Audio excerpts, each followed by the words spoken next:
Et nous sommes en direct sur Radio J et notre chroniqueur, l'avocat Arnaud Klarsfeld, nous a rejoint en studio. Bonjour Arnaud. Bonjour. Merci beaucoup d'être avec nous ce matin, comme tous les mercredis sur Radio J. Alors ce matin, vous avez décidé, Arnaud, de nous parler de la guerre en Ukraine. Oui.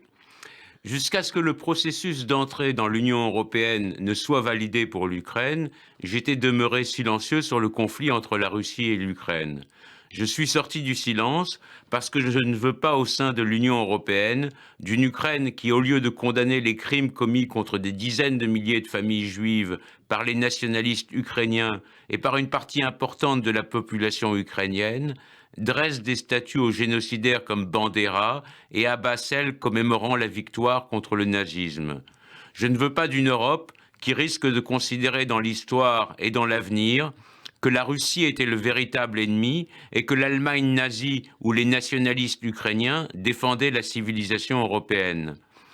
Cette tendance à sataniser la Russie existe déjà, non seulement dans les médias, mais aussi chez les responsables politiques européens qui disent ou laissent dire que la Russie commet un génocide à l'encontre du peuple ukrainien. Si j'écris sur Twitter que la Russie commet des crimes de guerre, mais ne commet pas un génocide, j'obtiens la réponse suivante de Nathalie Loiseau, responsable du parti centriste français au Parlement européen. Et les atrocités, et les privations d'eau et d'électricité. Je venais pourtant de dire que la Russie commettait des crimes de guerre. Mais cela ne suffit pas. Pour la doxa, il faut dire que la Russie commet un génocide. Il faut noircir la Russie le plus possible, quitte à tordre la vérité. Génocide, crime de guerre, ne débattez pas sur les mots, me répond encore Nathalie Loiseau. Mais les mots ont une importance. Si la Russie commet un génocide, alors l'OTAN doit entrer en guerre, aller jusqu'à Moscou, obtenir une capitulation sans condition, comme ce fut le cas avec Hitler. Si ce sont des crimes de guerre, comme les États-Unis ou d'autres pays européens ont pu en commettre dans le passé et qui ne revêtent pas le caractère de crimes contre l'humanité systématisés, alors une sortie du conflit négociée est possible. Pour les Juifs, cette syntaxe mensongère signifie la banalisation certaine dans un futur proche de la Shoah et sans doute à moyen ou long terme une réhabilitation de Hitler, comme l'Ukraine qui déifie ses nationalistes génocidaires parce que malgré leurs défauts, ils auraient eu la clairvoyance de voir en la Russie le véritable ennemi de l'Occident.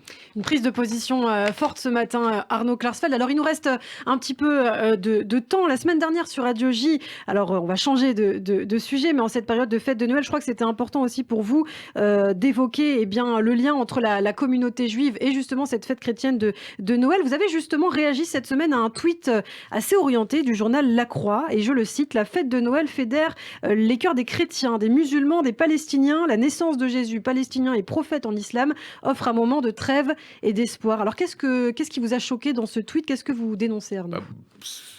Ce genre de propos se tiennent parfois, mais dans des milieux qui sont des milieux ignorants ou des milieux orientés politiquement. Mais pour un journal chrétien comme La Croix, écrire que Jésus était un prophète palestinien, alors que la Palestine n'existait pas quand Jésus est né, et Jésus est né sans doute en -4 avant Jésus-Christ, puisque Hérode le Grand est mort en -4 avant Jésus-Christ, et que le massacre des innocents, s'il a eu lieu, mais enfin c'est fort douteux, a eu lieu du temps de Hérode le Grand, eh bien Jésus est né quand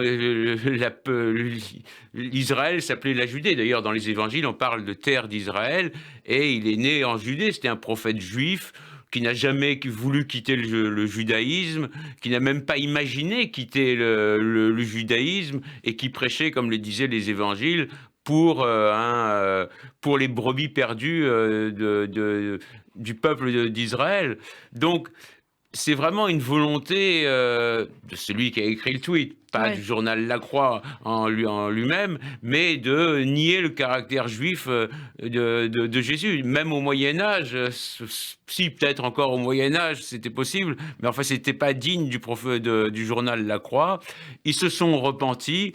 avec difficulté, Ouais. Le directeur de la rédaction et a assez réagi. hypocritement, puisqu'il ne disait pas ce pourquoi il se repentait, donc c'était pas, selon Jean le Baptiste, une vraie repentance. Et le directeur de la rédaction du journal La Croix, en tout cas, a tenu à remettre les pendules à l'heure. Ce tweet qui ne correspond rien au contenu de l'article a été supprimé. C'est ce qu'il a déclaré sur Oui, Twitter mais notamment. sans dire pourquoi le tweet était faux. Merci beaucoup Arnaud Klarsfeld en tout cas. Merci d'avoir été avec Merci nous. On à vous vous. retrouve toutes les semaines sur Radio J.